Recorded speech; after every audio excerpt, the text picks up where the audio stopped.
आज बात करेंगे NEP 2020 के तहत एकेडमिक सेशन 2025-26 और 2026-27 में किन किन उल्लेखनीय बदलावों की उम्मीद की जा रही है।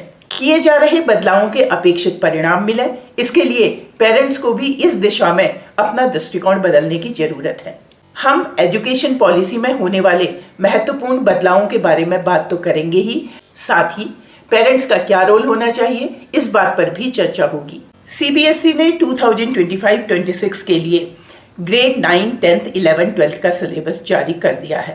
पुरानी बुक्स लेने की जल्दीबाजी ना करें।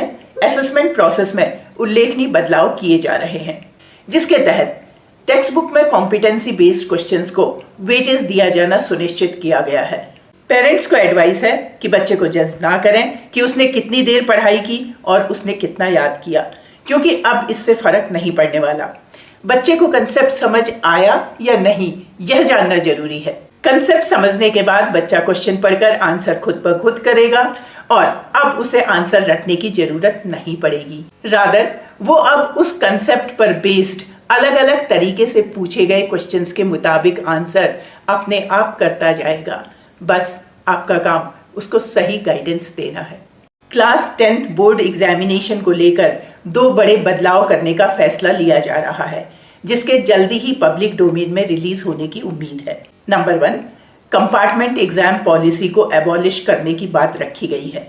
नंबर 2, ग्रेड 10th के लिए सेम एकेडमिक ईयर में 2 बार बोर्ड एग्जाम कंडक्ट किए जाने की स्कीम डेवलप की गई है, जिसके 2026 से लागू होने की पूरी संभावना है। फर्स्ट फेज में एग्जाम 17 फरवरी से 6 मार्च तक करवाना प्रस्तावित है। रिजल्ट मार्च तक आने की उम्मीद है। फर्स्ट फेज की मार्कशीट इश्यू नहीं की जाएगी, मार्क्स डिजीलॉकर में अवेलेबल होंगे, जबकि सेकंड फेज का एग्जाम मई में होगा, रिजल्ट जून में डिक्लेयर होगा और तब कॉम्प्रिहेंसिव मार्कशीट इश्यू की जाएगी। स्टूडेंट के पास ऑप्शन होगा कि अगर वह फर्स्ट फेज के एग्जाम से सेटिस्फाई नहीं है और इम्प्रूवमेंट चाहता है किसी 1, 2 या फिर सब सब्जेक्ट में, तो वो सेकंड फेज के एग्जाम में अपीयर हो सकता है। 2 बार बोर्ड एग्जाम कंडक्ट कराने का उद्देश्य एग्जाम को ज्यादा फ्लेक्सिबल बनाना, एग्जामिनेशन प्रेशर को कम करना और साथ ही स्टूडेंट को इम्प्रूव करने की अपॉर्चुनिटी देना है। पेरेंट्स को यह बात जानना जरूरी है कि स्टूडेंट 9, 10th में 5 कंपलसरी सब्जेक्ट्स के अलावा 1 या 2 एडिशनल सब्जेक्ट ले सकता है। ये सब्जेक्ट लैंग्वेज या फिर स्किल सब्जेक्ट हो सकता है। इसके 2 फायदे होंगे। नंबर 1, अगर स्टूडेंट लैंग्वेज में फेल है और उसके पास एडिशनल लैंग्वेज है जिसमें वो पास है, तो उसे पास कंसीडर किया जाएगा।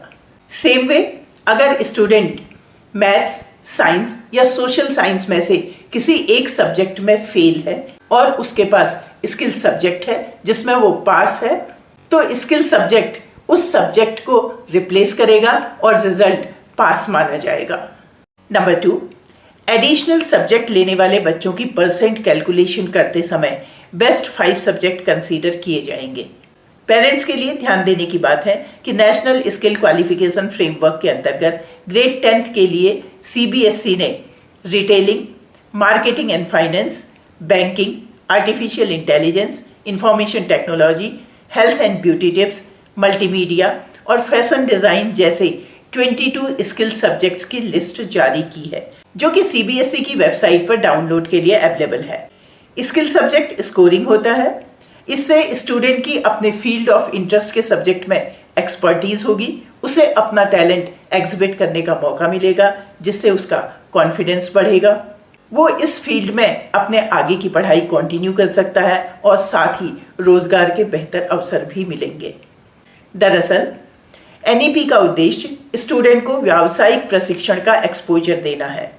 ये भी एक्सपेक्ट किया जा रहा है कि CBSE ईयर 2026-27 से ग्रेड 10th में मैथ्स की तरह साइंस और सोशल साइंस में ड्यूअल डिफिकल्टी लेवल सिस्टम का ऑप्शन लाएगा, जिसके अंतर्गत स्टूडेंट को basic science, basic social science या फिर advance science, advance social science लेने के ऑप्शन मिलेंगे। अगेन, ये भी एक अच्छा इनिशिएटिव होगा।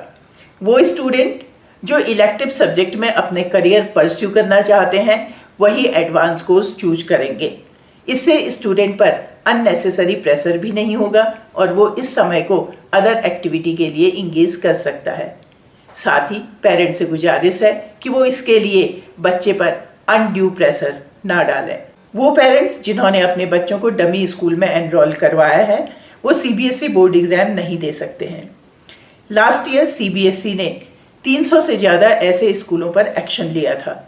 बहरहाल सीबीएसई ने प्रावधान दिया है कि जो स्टूडेंट डमी स्कूल से इनरोल हैं वो NIOS यानी कि national institute of open schooling से एग्जाम दे सकते हैं।